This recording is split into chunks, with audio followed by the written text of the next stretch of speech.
Dari segi investasi, kita lihat capaian di semester 1 mencapai 942 triliun atau naik 13,6 dibandingkan tahun sebelumnya, dan serapan tenaga kerja sampai dengan semester 1 sebanyak 1,2 juta orang, dan realisasi KEK sebesar 294,4 triliun dan mempekerjakan 187.376 orang.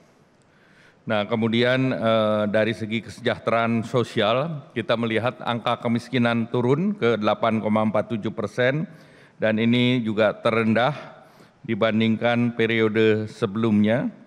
Jumlah penduduk miskin sebesar 23,85 juta, turun dibandingkan Maret tahun lalu yang sebesar 25,22 juta.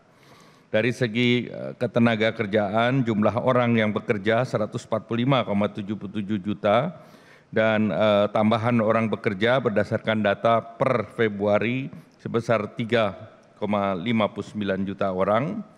Tingkat pengangguran terbuka pun terjadi penurunan sebesar 4,76%, terendah sejak tahun 98. Dari segi berbagai kegiatan, pemerintah juga konsisten menyediakan kredit berbiaya rendah, kredit usaha rakyat, di mana KUR ini tahun ini diperluas untuk sektor properti.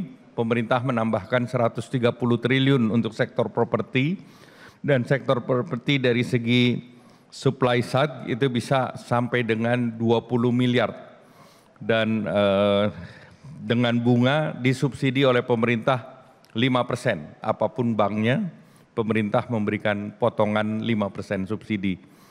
Kemudian KUR itu sendiri sudah diakses oleh 3,46 juta pelaku UMKM, dan terus diperluas juga untuk pekerja migran, dan tentunya ini jumlah yang disalurkan untuk di luar perumahan sebesar 300 triliun. Jadi yang 130 triliun untuk sektor perumahan adalah program on top. Pemerintah juga meluncurkan berbagai program, berbagai stimulus di semester 1 yang nilainya sebesar 61 triliun, dan tentunya itu juga menstimulir daripada konsumsi dan pertumbuhan ekonomi di kuartal pertama yang lalu.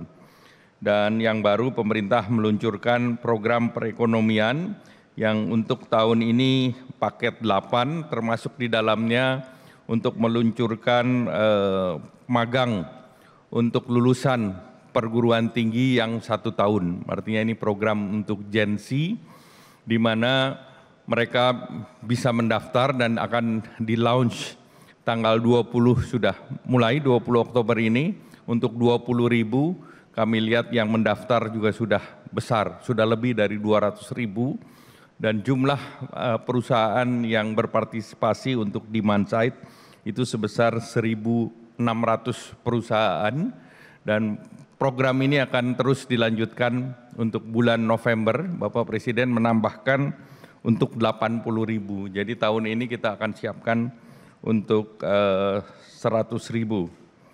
Kemudian juga capaian di sektor real, ada perluasan PPH untuk padat karya sampai dengan tahun depan, itu baik di sektor padat karya maupun di sektor pariwisata.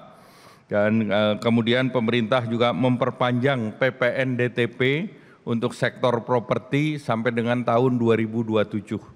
Jadi untuk sektor properti pemerintah dorong agar dengan adanya fasilitas PPN ini memberikan kepastian dari supply side untuk terus membangun perumahan yang nilainya sampai 2 miliar PPN-nya ditanggung pemerintah, ya, dan diberlakukan untuk 5 miliar, dia dipotong 2 miliar, sisanya mereka bayarkan. Jadi ini untuk pertama kalinya ada kepastian untuk sektor properti sampai 2 tahun ke depan. Jelajahi cara baru mendapatkan informasi. Download Metro TV Extend sekarang.